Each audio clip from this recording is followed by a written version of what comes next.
Kan saya ingin kembali ke Pak Pudjono dulu soal saya kulik juga statementnya Bang Edwin Partogi, Pak Pudjono, bahwa saya takutkan sebenarnya para jaksa di daerah ini belum sepemahaman soal bagaimana menangani kasus, bagaimana tadi restoratif justice dan juga soal hati nurani yang Anda sampaikan tadi. Nah, bagaimana ini biar jangan sampai nanti viral dulu baru ada keadilan. Bagaimana Pak Pudjono? Jadi poinnya begini ya, kalau restoratif justice sebenarnya sudah sangat masif ya, bahkan kan kalau Kejaksaan Agung itu sudah hampir 10.000, di tahun 2023 itu saja sudah sekitar 3.000. Cuman kan memang syarat restoratif justice itu kan kedua belah pihak harus setuju. Sepakat, setuju. Ya. Nah, problemnya kan di sana. Mungkin kan teman-teman jaksa maupun kepolisian barangkali ketika proses ini di restore mau restoratif justice di RC tapi kan tidak ketemu titiknya sehingga kemudian dilimpah-limpah terus. Nah, sebenarnya kalau kemudian mau jujur ya, kalau teman-teman kejaksaan ya, karena domain saya di kejaksaan yang menangani kasus ini ketika mau menyelami rasa keadilan itu, ketika kasus ini dilimpahkan dari kepolisian penuntut umum, nah sebelum itu di P21 dilimpahkan ke pengadilan, harusnya bisa mereka melakukan seponering, kalau dalam istilah yang familiar kita sebut deponering itu. Tapi kan itu tidak dilakukan. Dulu pernah dilakukan, kayak misalnya kasus sawit di Rohul, ya di Rekan Hulu itu, di Riau, itu juga dilakukan di seponering atau kita istilahnya tadi deponering, atau kasusnya Pak Abraham Samad Kembang Wijoyanto dulu juga, ya itu kan juga dilakukan itu. Nah, tidak harus deponering, seponering itu tidak harus dalam kasus-kasus besar, tapi kasus-kasus yang itu menyinggung hati nurani masyarakat, yang menyinggung rasa keadilan yang tumbuh di masyarakat, itu bisa dilakukan. Nah, memang ini problem penegak hukum, ya kalau domain saya kejaksaan, saya ngomongnya teman-teman jaksa di daerah khususnya, sehingga kemarin Pak Jambidum kita juga apresiasi, langsung gercep, langsung kemudian kasus ini diambil alih oleh Jambidum, jadi tidak kemudian ditangani oleh jaksa di daerah lagi dari Jambidum. Nah, sehingga kita berharap nanti ya tuntutannya kurang lebih kalau misalnya ini karena sudah terlanjur dilimpahkan, seperti Landak Bali itu, di Bali itu sudah terlanjur dilimpahkan, kemudian viral, terus kemudian teman-teman Komjak juga mendorong agar kalau RC sudah kelewat, ya udah ini jaksa harus mendengarkan rasa keadilan, tuntut bebas, dan akhirnya juga kemudian dituntut bebas. Nah, paling nanti juga hakim akan kok kalian tidak RC sejak dulu gitu, kalian bilang begitu. Tapi kan ya terlepas dari ketemu atau tidak, proses ini sudah sampai ke pengadilan. Ya, artinya sekarang bolanya kan di hakim ya, hakim pengadilan ya, dan hakim bisa meminta jaksa untuk melakukan upaya itu, Pak. Satu hakim, tapi teman-teman jaksa memiliki peran karena sebagai penuntut umum dia yang bisa menuntut mau dihukum berapa. Karena kan kalau secara formil kan terpenuhi ini. Jadi perbuatan melawan hukumnya ini terpenuhi nih, perbuatan pidananya ini terpenuhi. Nah, tinggal kemudian teman-teman jaksa dengan mendengar rasa keadilan yang di masyarakat ini, ya sudah penganiayaan ini karena dasarnya keadilan, ini bagian dari edukasi, bagian dari pendidikan gitu, bagian dari pendidikan bisa kemudian dilakukan tuntutan bebas. Oke, soal esprit de corps bagaimana, Pak? Kalau ya itu kan titik-titik yang kemudian kita orang luar bisa melihat spirit the crop segala macam itu ya. Tapi kan saya tidak membaca ke sana lah ya. Yaitu bahwa proses ini dari penyidik polisian sudah dilimpahkan oleh ke kejaksaan. Maka saya melihatnya domainnya di kejaksaan, bahwa teman-teman kejaksaan memang di garda terdepan ya, di penuntut umum, di penuntut ini di daerah-daerah mungkin belum terlalu memahami kemauan jaksa agung. Bahkan kita sampaikan juga, saya kasih voice note juga kepada Pak Kajari, bahwa salah satu yang diinginkan dari Pak Prabowo terhadap jaksa agung kita ini, kenapa kemudian dipilih kembali adalah salah satunya Pak Jaksa Agung ini memberikan ya gagasan tentang penegakan hukum yang humanis. Penegakan hukum yang humanis itu basisnya adalah hati nurani. Nah, terjemahan hati nurani ini yang harus kemudian sering diulang-ulang. Nah, ke daerah mungkin pengulangannya amplifikasinya belum begitu. Kurang kenceng gaungnya ya. Kurang kenceng atau mungkin gitu, kena nggak ada wifi di sana ya. Oke, Bang Edwin, ini soal apa ya, guru, kita juga kalau bicara atas nama hati nurani, mungkin Anda dan Pak Pujono harus sepakat dengan saya ya. Saya pakai kata harus ya. Kenapa? Orang bisa jadi seperti Bang Edwin, Pak Pujono, bisa jadi polisi ya, jadi hakim, jaksa. Itu kan tidak lain peran guru juga kan? Iya. Pasti kan? Iya. Nah, jadi kalau memang ada seperti esprit de corps gitu kan, dan kita juga belum terlalu memahami detail kasus ini, paling tidak soal hati nurani bisalah dipakai ya. Nah, bagaimana Anda melihatnya secara utuh, secara detail soal kasus ini, Bang Edwin? Ya, saya ingin menyambung apa yang disampaikan Pak Pujono tadi ya, di bagian akhir. Yang di awal tadi saya singgung. Ya, ini kan udah jadi koreng di hitungan hari yang cukup pendek, dari hitungan 100 hari di kekuasaannya Prabowo dan Gibran. Gitu. Ya. Yang seharusnya dengan adanya peristiwa seperti ini, ya, ini jadi salah satu langkah Kapolri, Jaksa Agung untuk melakukan evaluasi. Iya, iya. Terhadap Tapi kan ini bawaannya. kasus lama sebenarnya, yang kejadiannya di bulan April kan? Betul, kasus lama yang kemudian kan baru besar Senin kemarin. Iya, setelah viral ya. Setelah viral, gitu. Dan itu setelah viral ini. Dan lagi-lagi selalu dibutuhkan efek kejut. Gitu. Ya. Shock terapi. Shock terapi. Jadi segala macam aturan baik yang tersedia. Ya. Mau itu yang kita singgung tentang restoratif justice, atau seponering, atau deponering tadi, ya, di pasal 77 KUHAP, atau diskresi yang ada di KUHAP juga pasal 140, itu dimiliki oleh jaksa. Ya. Masih kurang nggak itu? Enggak. Sudah cukup seharusnya? Sudah cukup. Oke. Ada 2 pasal yang cukup kuat di KUHAP untuk jaksa menghentikan perkara ini. Ya. Ya Kenapa kan? tidak dilakukan? Ada putusan, ada peraturan Kejaksaan Agung ya, soal restoratif justice yang juga bisa memfasilitasi penyelesaian perkara ini. Ya. Tidak dilakukan. Gitu. Hal yang sama di kepolisian. Gitu. Yang saya sampaikan di awal tadi. Ya. Ya, pertanyaannya kenapa? Ini soal kapasitas, kompetensi, atau bagaimana? Saya sangat khawatir ya. Ada semacam, tanda kutip, penyakit. Penyakit apa itu? Ada kenikmatan melihat orang menderita. Gitu. Ya, ada kenikmatan pertunjukan kekuasaan melihat orang menderita itu, saya khawatir ada kenikmatan itu. Yang dilakukan oleh aparat penegak hukum. Iya, oleh oknum aparat penegak hukum kita. Iya. Ya. Kalau Kapolsek, ya, kalau ini bapaknya kan kerja di Polsek ya, Iya. sebagai Kanit Intel Polsek. Kanit, iya. Ya, kalau Kapolsek, ya, dia punya sense terhadap rasa keadilan yang hidup di masyarakat. Ya, dia juga pernah jadi murid. Iya, betul.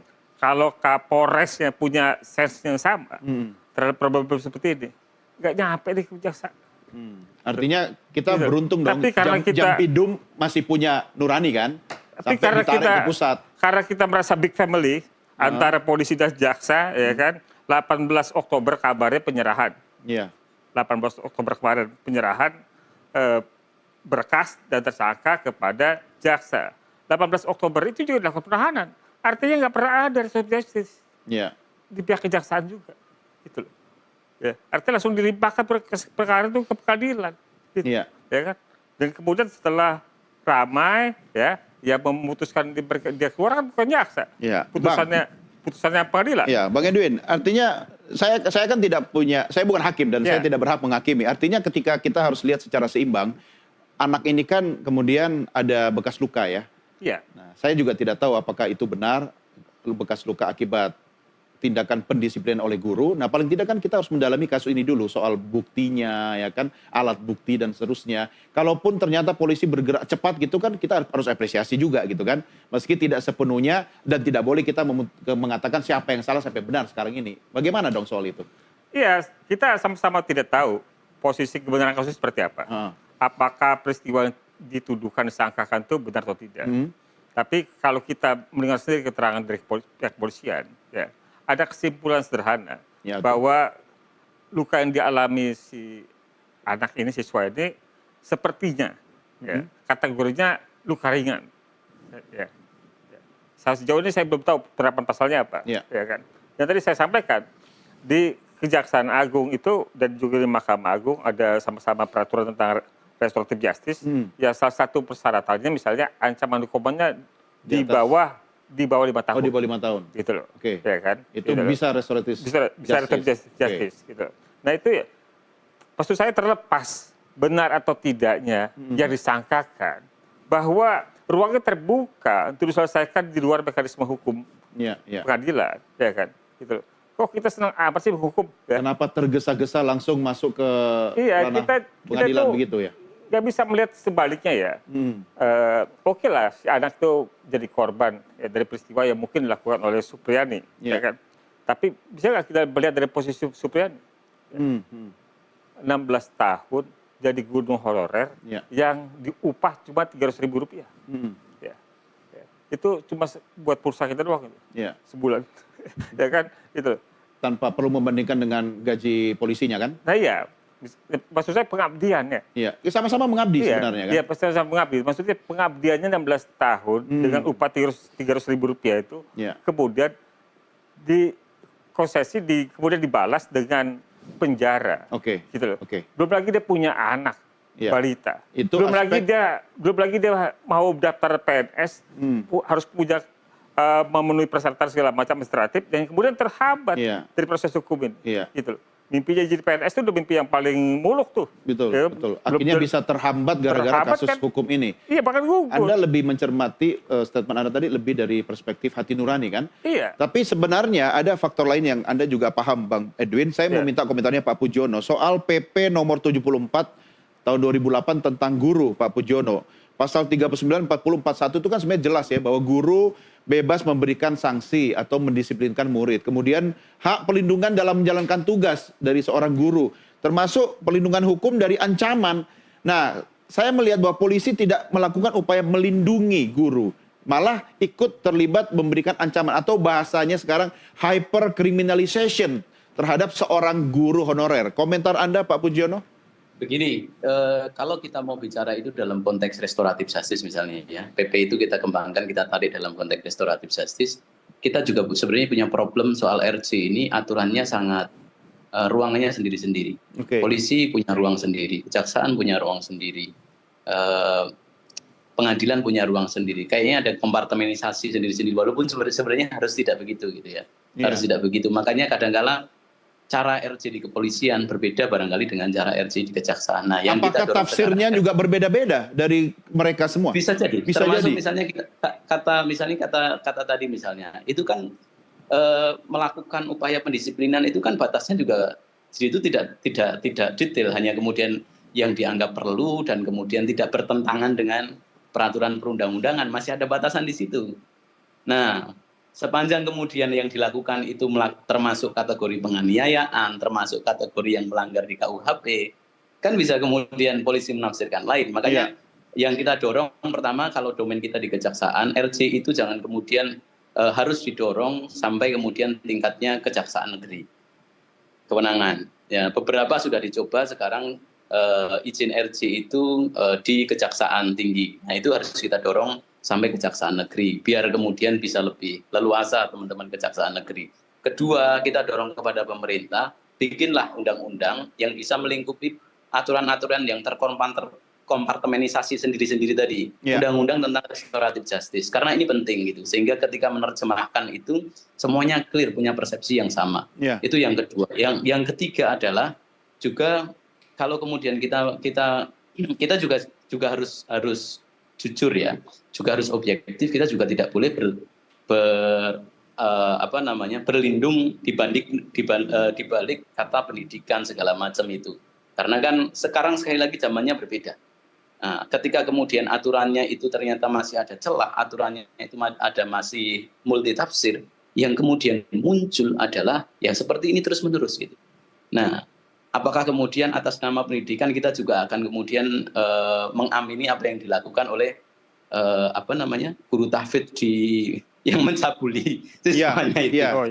Tidak sampai sejauh itu kan. Nah, tetapi sebenarnya begini, kita harus menarik bahwa yang namanya pendidikan, ketika tindakan itu ada batas kewajaran yang kemudian kita bisa menilai secara universal. Pikiran saya dengan pikiran Mas Dondi, pikiran Pak Pardogi itu barangkali sama pikirannya, bahwa yang namanya kewajaran oh lukanya masih begitu. Itu hal yang sifatnya wajar. Kan tidak mungkin kemudian tingkat kesabaran orang itu dipersamakan gitu. Bahwa betul apa yang dilakukan itu adalah perbuatan melawan hukum, ya. Tapi kemudian harus ada alasan pemaafnya. Alasan pemaafnya apa? Alasan pemaafnya itu bukan lagi diskresi yang kemudian dimiliki oleh jaksa, dimiliki oleh polisi, tapi kemudian ke depan harus kemudian yang kita dorong, oh ini ada undang-undang yang mengakomodasi alasan pemaaf yang dilakukan oleh guru. Undang-undang restoratif justice misalnya, ya. Itu clear. Tapi kalau posisinya itu belum, yang dalam jangka pendek yang bisa kita lakukan adalah satu, tetap suara penegakan hukum yang dasarnya hati nurani itu kan clear, perintah Undang-Undang Kejaksaan pasal 37. Itu harus kemudian diamplifikasi secara lebih luas.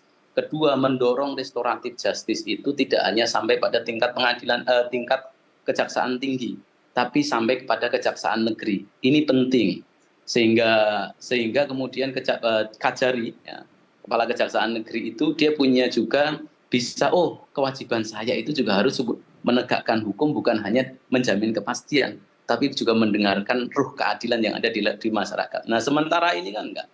Sementara ini enggak, ada proses administrasi yang berjenjang, yang kadangkala dalam sisi lain ditekan oleh penyidik bahwa agar kasus ini segera dilimpahkan.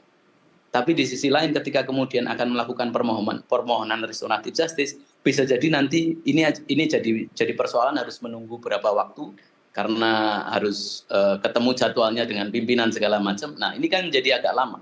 Yeah. Nah oleh karena itu kita doronglah nanti restoratif justice sebelum ada undang-undang baru tentang restoratif justice yang mengakomodasi yang meniadakan kompartemenisasi masing-masing lembaga ini, kita dorong nanti sampai kepada pengadilan negeri.